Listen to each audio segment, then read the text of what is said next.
Selamat datang di channel Simar Imam. Sembari mendengarkan tinggalkan like dan komentarnya bosku. Jangan lupa pasang headset kalian. Siapkan kopi dan camilan. Lupakan pahitnya kehidupan. Mari kita dengarkan sambil rebahan. Bab 231.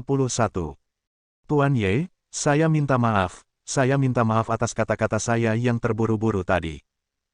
Berjalan mendekat, Bin Kirui mengikuti tatapan tajam Ye Tianzong, dan bergumam pada dirinya sendiri, hutan gunung ini sangat besar, di mana kita harus menemukan orang yang kita cari. Lihat di bawah kakimu. Setelah menemukan mobilnya, dia selangkah lebih dekat untuk menyelamatkan Ren Dongguo. Ini membuat Ye Tianzong merasa sedikit lebih baik, dan dia tidak terlalu peduli dengan pelanggaran Bin Kirui. Dalam artian, ke depannya, mereka tetap harus menjalin hubungan kerjasama.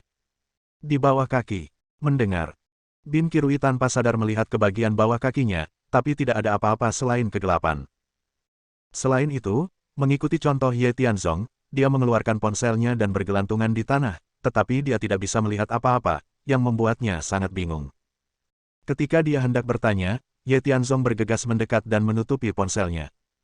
Berhenti, dan berkata dengan nada memarahi, "Jangan bergerak, apakah kamu ingin orang lain tahu bahwa kita ada di sini? Jika kamu menyalakan senter, kamu tidak dapat melihat apapun. Jika kamu tidak menyalakan senter, kamu masih dapat." Sebelum Bin Kirui selesai mengeluh, Ye Tianzong mematikan senter di telepon, lalu dengan cepat mengeluarkan benda seperti peluru dari celana dalamnya, meletakkannya di tepi telepon, dan lampu merah segera muncul. Kecuali apa yang dapat Anda lihat di depan mata Anda, itu tidak menyebarkan cahaya keluar. Sebagai orang yang telah lama bertempur di perbatasan utara, hal semacam ini sangat diperlukan, terutama dalam pertempuran malam. Itu adalah senjata ajaib untuk kemenangan mengejutkan dan serangan diam-diam. Hal ini, Bin Kirui sangat terkejut, seolah-olah dia telah menemukan benua baru. Dia membungkuk dan bertanya, "Apa itu?" "Sesuatu yang membantu kita melihat tanah tanpa menyebarkan cahaya. Ini sangat berteknologi tinggi. Mengapa saya belum pernah mendengarnya sebelumnya? Yexingmen kami juga sebuah sekte, dan memiliki pengaruh yang kuat di dunia sekuler.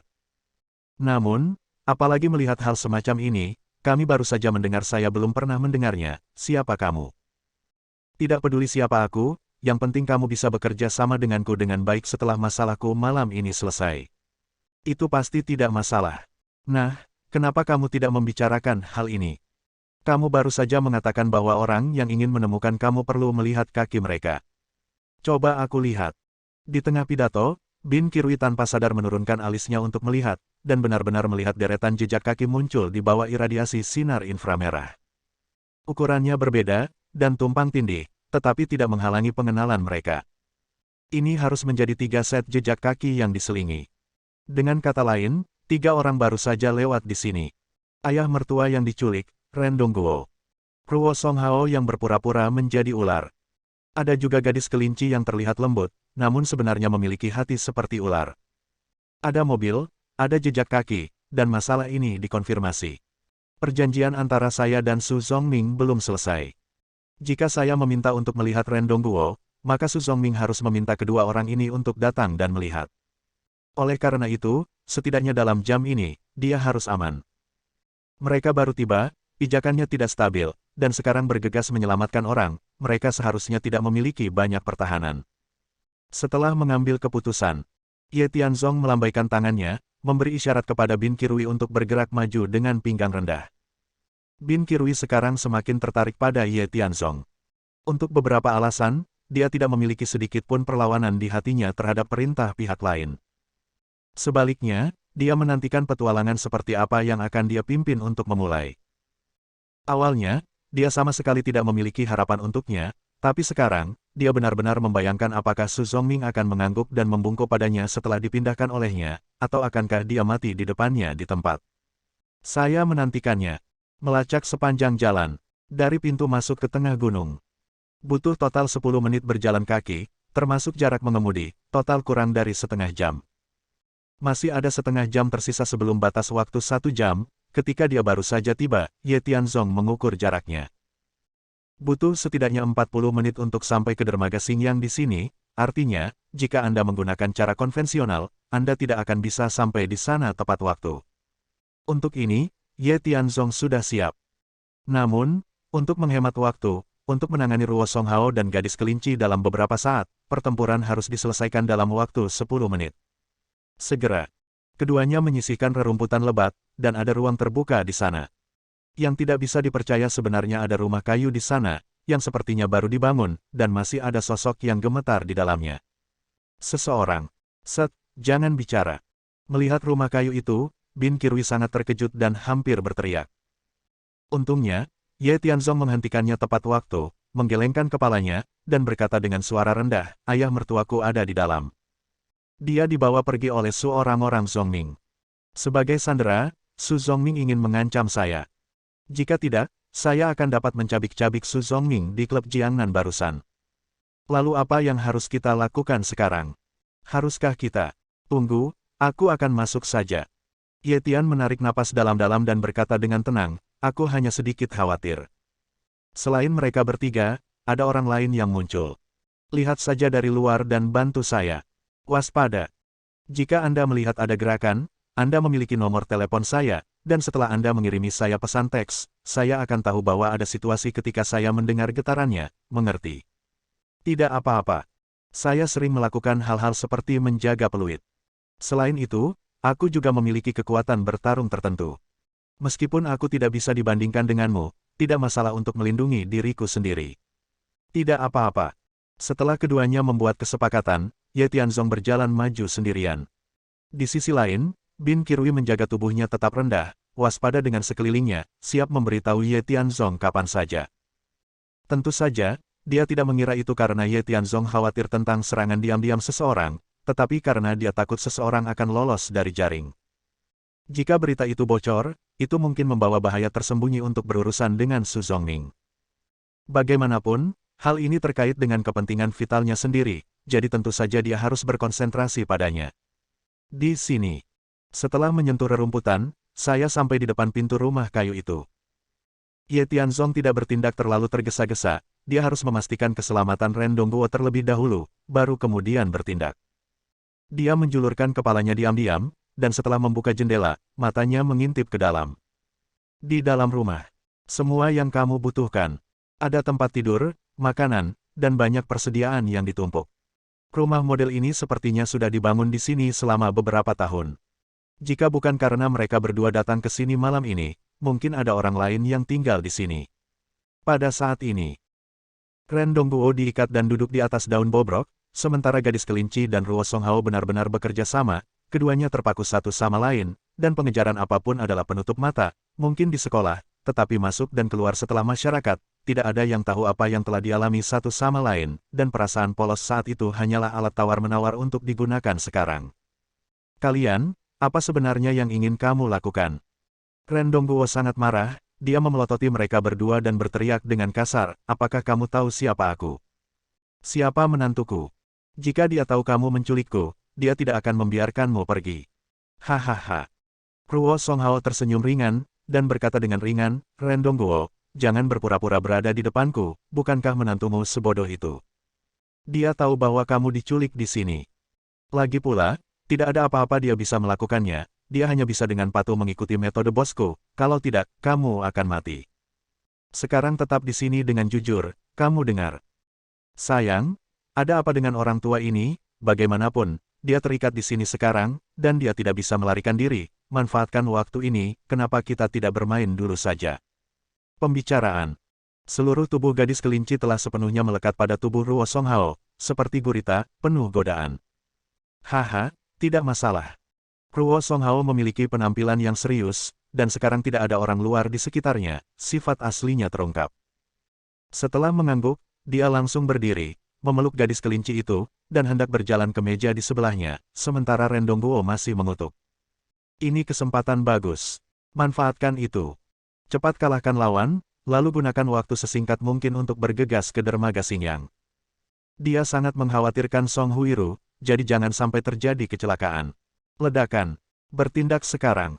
Tanpa ragu, Ye Tianzong bangkit dan menendang pintu hingga terbuka. Awalnya berencana untuk tidur dengan Anda dan saya, Ruo Songhao dan dua lainnya tertegun sejenak, dan menatap Ye Tianzong yang tiba-tiba menerobos masuk, dengan ekspresi heran di wajah mereka. "Ye Tianzong. Menantu yang baik, kamu akhirnya di sini." Bab 232. Ren Dongguo sangat gembira. Ketika dia dibawa pergi di awal, jika sebelumnya, dia akan takut buang air kecil sejak lama. Namun, sejak saya mengenal Ye Tianzong, terutama sejak saya datang bersamanya malam ini, karena kemampuan dan baktinya, dia pasti tidak akan melepaskannya, dan hanya masalah waktu sebelum dia datang untuk menyelamatkan dirinya sendiri. Namun, dia tidak menyangka pihak lain akan datang begitu cepat. Sepasang anjing dan manusia ini, yang baru saja berani menyiksa diri mereka sendiri, tidak akan dapat berbalik dan memperbaikinya dengan parah. Ayah, bagaimana kabarmu? Mereka tidak menyakitimu, bukan? Ye Tianzong berdiri di depan pintu, dia tidak bertindak terlalu tergesa-gesa, tetapi bertanya lebih dulu. Ren Dongguo mengangguk satu demi satu, dan berkata, aku baik-baik saja, hanya saja mereka mengikatku sangat erat, dan tangan serta kakiku kencang, tapi jangan khawatirkan aku, cepatlah, singkirkan sepasang anjing ini, barusan mereka. Diam. Ruo Songhao, yang memegang gadis kelinci itu, melepaskan tangannya, menatap Ren Dongguo, lalu menatap Ye Tianzong dengan dingin, terkejut di dalam hatinya, dan berteriak, Ye Tianzong, bagaimana kamu menemukan tempat ini? Tidak mungkin bagi seseorang untuk memberitahu Anda rutenya, dan Anda. Aku bisa tahu tempat ini, dan aku juga bisa tahu bahwa Su Zongming adalah bosmu. Namun, masalah antara Su Zongming dan aku tidak pernah berpikir untuk melibatkanmu. Bahkan setelah aku mendengar cerita dan latar belakangmu, aku tetap ingin memberimu tangan, tetapi siapa tahu, Anda adalah orang yang licik. Apakah Anda tahu apa konsekuensi dari mengikat ayah mertua saya? Apa itu? Ruo Songhao terlihat gugup, tapi dia berpura-pura tenang. Dan gadis kelinci itu terus melangkah mundur, menunjukkan ekspresi ketakutan. Awalnya mengira ini adalah akhir dari masalah, tetapi siapa yang tahu bahwa sampah ini dapat dilacak di sini. Sepertinya dia ceroboh ketika datang, dan tidak memperhatikan ekor yang mengikutinya. Mati. Aku memberimu dua pilihan. Pertama, patuh dan tertangkap, dan aku akan memberimu yang bahagia. Sepertinya kalian berdua adalah pasangan, jadi aku akan mengirimmu ke dunia bawah untuk menjadi pasangan hantu. Kedua, tahan sampai akhir, tetapi pada saat itu, kamu akan mati tanpa tubuh utuh. Bagaimana memilih, kamu bisa mengetahuinya sendiri. Kedua orang ini tidak bisa tinggal. Tidak peduli seberapa mencoloknya, malam ini, kamu harus mati. Ini adalah harga memprovokasi keluarga Anda sendiri. Benar-benar tak tahu malu. Jika kematian Songhao sudah dekat, dan dia masih berjuang sampai mati, setelah raungan, dia memerintahkan, sayang, bawa pergi Ren Dongguo, dan tinggalkan di sini untuk saya tangani. Ingat, sebelum Anda mendapat kabar dari saya, jangan bawa orang itu keluar, kamu tahu kemana harus membawanya. Tapi sayang, kamu, diam, pergi. Perintah bos, kita harus menyelesaikannya. Kalau tidak, kita berdua mati. Hehe. Ye Tianzong, yang mendengarnya, terkekeh, dan berkata dengan dingin, saya khawatir, sebelum bos Anda Su Zongming membunuh Anda, kalian berdua sudah mati tanpa tempat untuk menguburkan Anda. Saya baru saja memberi Anda kesempatan. Jika Anda tahu caranya untuk menghargai, maka jangan salahkan aku. Setelah berbicara, Ye Tian memotong tanah dan langsung menuju ke Ruo Songhao. Pada saat yang sama, gadis kelinci tidak punya pilihan selain menangkap Ren Dongguo di tempat dan berencana untuk melarikan diri. Ye Tianzong dengan cepat bergegas ke depan, dan Ruo Songhao sepertinya sudah siap. Kamar kayu kecil ini tertutup rapat dengan jebakan. Saat dia mendekati Ruo Songhao, beberapa pisau lempar tiba-tiba ditembakkan dari sisi kiri dan kanannya. Meski reaksinya cukup cepat, beberapa lukanya masih tergores. Namun, dengan sekuat tenaga, Ye Tianzong meraih Ruo Songhao, dan ketika dia berbalik di udara, sebuah sangkar besi besar tiba-tiba turun di atas kepalanya, yang tampak seperti alat untuk menangkap ternak, menutupi Ye Tianzong dan dia. Kandang kawat emas. Ye Tianzong, aku tahu kamu punya beberapa pisau, tapi tidak peduli seberapa bagus kungfumu, kamu masih takut dengan pisau dapur. Kandang ini terbuat dari baja tahan karat murni. Bahkan seekor gajah pun tidak bisa lepas kecuali ada mekanismenya, dan saya tahu cara membuka kandangnya. Ruo Songhao penuh percaya diri. Saat melihat Ye Tianzong dengan mencibir, dia juga memerintahkan, sayang, cepat, bawa orang tua ini pergi dulu. Sebelum kita mendapatkan perintah bos, tugas terpenting kita berdua adalah mengawasinya. Sebagai untuk Ye Tianzong, jika dia ingin hidup, dia tidak akan berani melakukan apapun padaku. Lagi pula, jika dia ingin membunuhku, dia harus mati sendiri.